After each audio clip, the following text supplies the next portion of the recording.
नमाज की शर्तों का जिक्र हो रहा है। 5 शर्तें जिक्र हुई। नमाज की छठी शर्त तकबीर तहरीमा। अल्लाह अज़्ज़ व जल फरमाता है वज़कर अस्मा रब्बिही फसल्ला,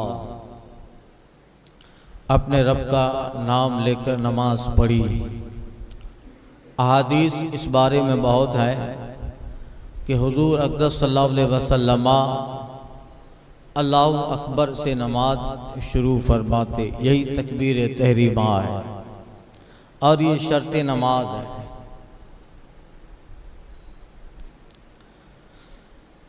इसके बगैर नमाज मुनक़िद न होगी। इसके ताल्लुक़ से काफ़ी मसाइल गुज़र चुके। आक़ाई करीम अल्लाहु अकबर से नमाज शुरू फरमाते। मसला नमाज जनाजा में तकबीर तहरीमा रुकन है, बाकी नमाजों में शर्त है। मसला गैर नमाज जनाजा में अगर कोई नजासत लिए हुए तहरीमा बांधे और अल्लाहु अकबर ख़त्म करने से पहले फेंक दे, नमाज मुनक़िद हो जाएगी। यूं ही बर वक्त इब्तदाई तहरीमा सत्र खुला हुआ था, ये मसला आगे गुजर चुका है, या किबला से मुनहरिफ था, या आफताब खत्ते निस्फुन नहार पर था और तकबीर से फारिग होने से पहले अमले कलील के साथ सत्र छुपा लिया। अमले कलील यानी किस अमले कसीर न हुआ, बहुत आहिस्ता हल्के से जहाँ सत्र खुला हुआ था वो छुपा लिया, या किबला को मुंह कर लिया, या निस्फुन नहार से आफताब ढल गया।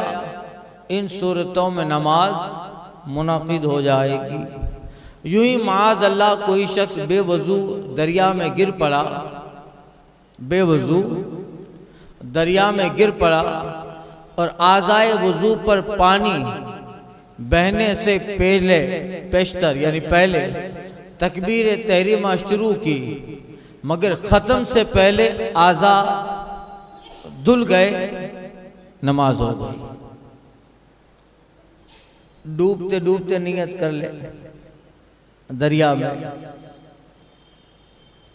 उसे पता है कि ऊपर से गिर रहा हूं, बेवजू है,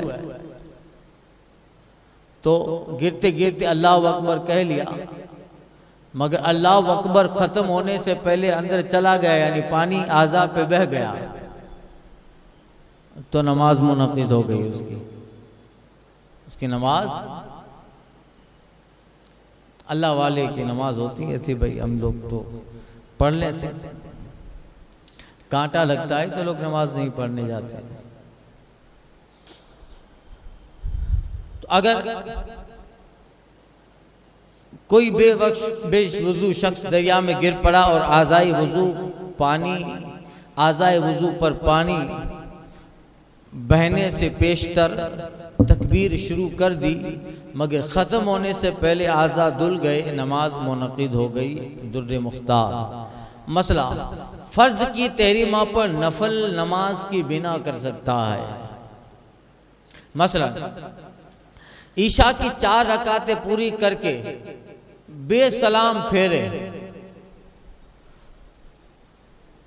सुन्नतों के लिए खड़ा हो गए। ईशा की 4 रकात ख़त्म करके सलाम नहीं फेरा, सुन्नतों के लिए खड़ा हो गया, ये कर सकता है, लेकिन कसदन ऐसा करना मना है। और कसदन ना हो, जानबूझ कर ना हो तो हर्ज नहीं। मसलन कैसे? जैसे जोर की 4 रकात पढ़कर कायदा अखीरा कर चुका, जोर की 4 रकात का आखिरी कायदा, छेला कायदा आखिरी कायदा कर चुका। अब ख्याल हुआ कि 2 ही पढ़ी है, 4 पढ़ा है, मगर ख्याल क्या हुआ, भूल गया, 2 ही पढ़ी है। उठ खड़ा हुआ और 5वीं रकात का सजदा भी कर लिया। अब मालूम हुआ कि नहीं, 2 नहीं 4 पढ़ी थी, तो ये रकात नफल हुई अब एक रकात और पढ़ ले कि ये 2 रकातें इसकी जो है वो नफल हो गई, ये 2 रकात उसकी नफल हो गई।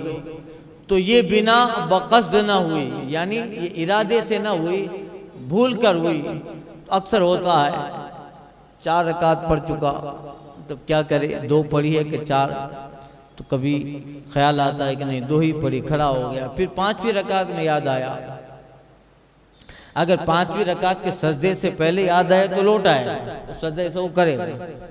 मगर 5वीं रकात का सजदा कर लिया, उसके बाद याद आए कि नहीं 2 नहीं 4 ही पढ़ी थी, तो 5वीं रकात हो गई।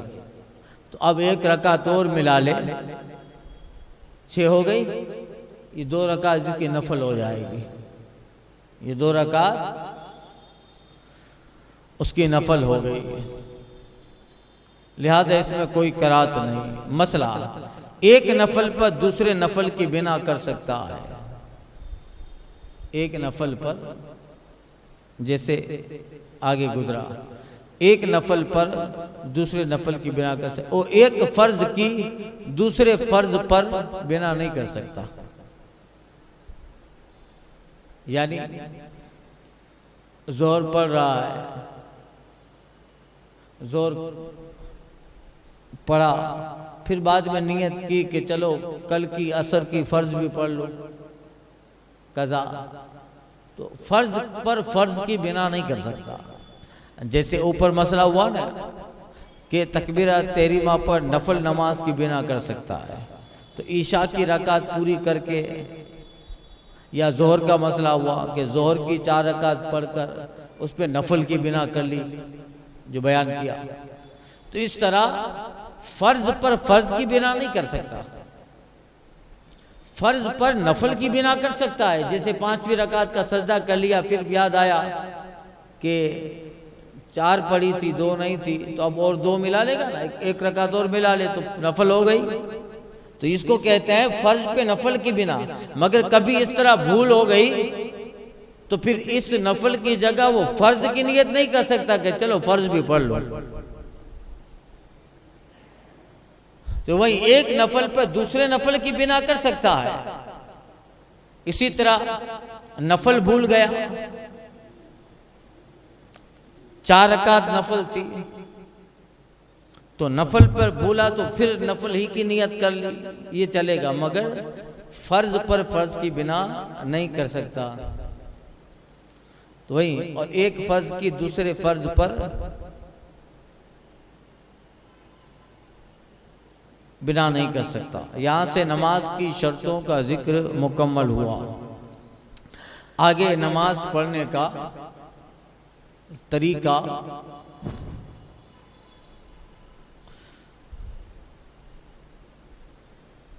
इसका बयान शुरू होगा। नमाज का तरीका, ये बाब बड़ा अहम है, ये बाब बड़ा अहम है। लोग नमाज पढ़ते हैं, कई साल हो गए मगर नमाज अभी तक सही न हुई, नमाज उनकी अभी तक दुरुस्त न हो पाई। हदीस शरीफ में आया है, कुछ लोग 70 साल तक नमाज पढ़ेंगे मगर उनकी एक भी नमाज कबूल नहीं होगी। 70 साल के नमाजी होंगे, 1 साल एक वक्त की नमाज कबूल न होगी, इसलिए कि उन्होंने उस नमाज की तरफ तवज्जो न दी। फर्ज, उसके वाजिबात, उसके मौक़िदात हैं, उसकी तरफ उनका रुझान न गया, कभी ख्याल ही न आया कि मैं ये नमाज, वो नमाज पढ़ रहा हूँ जो नमाज सुन्नत नबवी है, जो नमाज आकाई करीम ने तालीम फरमाई उम्मत को, ये वो नमाज है कि नहीं, इसकी तरफ तवज्जो न गई। बस जैसा किसी को देखा वैसा देखा देखी में अपने भी कर लिया। बुजुर्गों ने फरमाया, नमाज की जो फजीलतें हैं, बरक़ात हैं, अल्लाह अकबर, जो इस्लाम लाने के बाद सबसे बेहतरीन चीज़ नमाज है, सबसे आला इबादत, अहमुल फराइद, वो नमाज है। तो ये वही नमाज, उसकी सारी बरकतें जो अहादीस में आई है, इसके सारे इनाम व इकराम जो उस नमाज पर अल्लाह ने वादे फरमाए हैं जन्नत के, और जन्नत के हूर गिलमान के, दुनिया में नूर के, नजात के, रिस्क की, बरकत के, चेहरे पे हुस्न जमाल के और अपने मामलात के आसे, यानी बेशुमार इसके फजाइल नमाज के, दुनिया में, कब्र में, हश्र में, जन्नत में बंदे को मिलने वाले हैं। तो बुजुर्गान दीन फरमाते इससे वही नमाज है जो तालीमे नबवी पर पढ़ी जाए, तालीमे नबवी पर पढ़ी जाए, वो नमाज हुजूर पढ़ते थे। सरकार सल्लल्लाहु अलैहि वसल्लम ने जो तालीम फरमाई, ये तो इंशाअल्लाह वो बयान आगे अर्ज कर